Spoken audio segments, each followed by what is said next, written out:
ജ്വല്ലറിയിൽ നിന്ന് മാലയെടുത്തുകൊണ്ടോടിയ മോഷ്ടാവിനെ നാട്ടുകാർ ചേർന്ന് ഓടിച്ചിട്ട് പിടിച്ചു. കോഴിക്കോട് കൊയിലാണ്ടി സ്വദേശി മുഹമ്മദ് അനസാണ് പെരുമ്പാവൂരിൽ പിടിയിലായത്.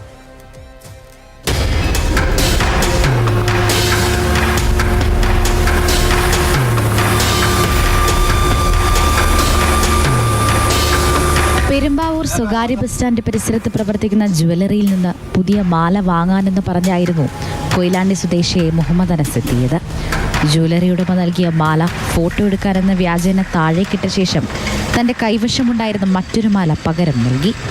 തട്ടിപ്പ് മനസ്സിലാക്കിയ സ്ഥാപന ഉടമ ഇത് ചോദ്യം ചെയ്യുന്നതിനിടെ ഇയാൾ യഥാർത്ഥ മാല കൈക്കലാക്കി ഓടുകയായിരുന്നു. 1,09,000 രൂപ വില വരുന്ന സ്വർണ്ണമാലയാണ് തട്ടിയെടുത്തത്. ഉടമ പിന്നാലെ ഓടുന്നത് കണ്ട് നാട്ടുകാരും ഒപ്പം കൂടി. തൊട്ടടുത്ത കെട്ടിടത്തിന് മുകളിലേക്ക് ഓടിക്കയറിയ പ്രതിയെ അവിടെ വെച്ച് തന്നെ പിടികൂടി.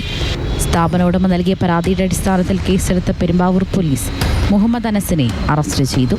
കോതമംഗലം പോലീസ് സ്റ്റേഷനിൽ ഇയാൾക്കെതിരെ മൊബൈൽ ഫോൺ തട്ടിയെടുത്തതിന് കേസുണ്ട്. കോടതിയിൽ ഹാജരാക്കിയ പ്രതിയെ റിമാൻഡ് ചെയ്തു.